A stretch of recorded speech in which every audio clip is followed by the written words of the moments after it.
Pada kesempatan kali ini saya akan membagikan firman Tuhan atau renungan firman Tuhan yang bertema tentang kesabaran. Renungan firman Tuhan kali ini kita ambil dalam Kolose pasal 3 ayat 5 sampai 17. Namun pada saat ini inti dari renungan kita terdapat pada dalam Kolose 3 ayat 13 yang berbunyi demikian: sabarlah kamu seorang terhadap yang lain dan ampunilah seorang akan yang lain apabila yang seorang menaruh dendam terhadap yang lain, sama seperti Tuhan telah mengampuni kamu, kamu perbuat jugalah demikian. Nah, Bapak Ibu, saudara-saudara yang terkasih, di zaman sekarang ini tidaklah mudah menemukan orang yang bersabar atau orang yang sabar. Banyak orang cenderung cepat-cepat dan sembarangan dalam mengerjakan segala sesuatu. Atau ketika dalam menghadapi masalah dan pergumulan, kita sering mendengar bahkan melihat orang-orang yang memberi nasihat kepada kita berkata, "Yang sabar ya." Lalu kita pun menimpali, kesabaran kan ada batasnya. Sebenarnya apa itu kesabaran?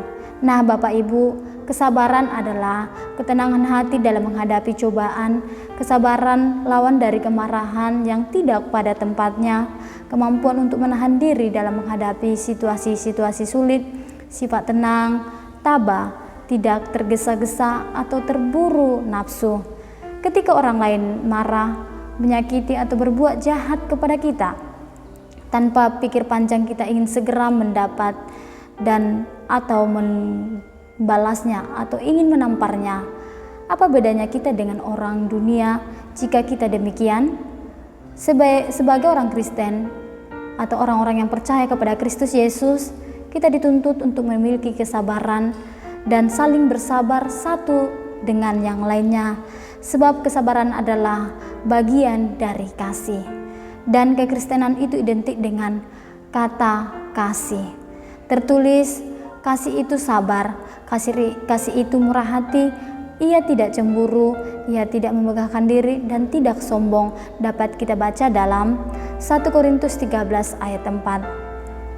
Di samping itu, Bapak Ibu Saudara yang terkasih, kesabaran merupakan bagian dari buah-buah Roh Kudus yang harus terpancar dalam kehidupan kita sebagai orang percaya, yang terdapat dalam Galatia 5 ayat 22 sampai 23. Jika kita mengaku diri sebagai orang Kristen atau pengikut Kristus, tapi kita tidak mempunyai kesabaran, maka kita perlu bertobat atau menyadarkan diri bahwa kita harus memiliki kesabaran. Dengan kesabaran, seseorang dapat melihat hal-hal yang positif di tengah kesukaran sekalipun. Bukankah banyak orang Kristen yang tidak sabar menantikan pertolongan dari Tuhan, dan akhirnya mereka pun tidak mengalami atau menerima berkat-berkat Tuhan? Kesabaran adalah kunci untuk sebuah hubungan kerjasama yang baik. Dapat kita baca dalam 15 ayat 18, si pemarah membangkitkan pertengkaran, tetapi orang sabar memadamkan perbantahan. Pertengkaran dan permusuhan seringkali terjadi ketika ada pihak yang tidak sabar atau mudah tersulut emosi.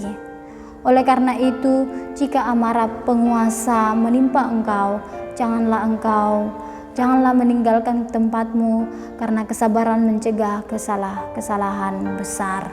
Nah, Bapak Ibu, sebagai orang Kristen atau orang-orang yang pengikut Kristus, milikilah kesabaran, karena dari situlah terpancar kehidupan sebagai pengikut Kristus. Begitulah firman Tuhan pada hari ini, renungan firman Tuhan. Kiranya Tuhan Yesus memberkati. Shalom.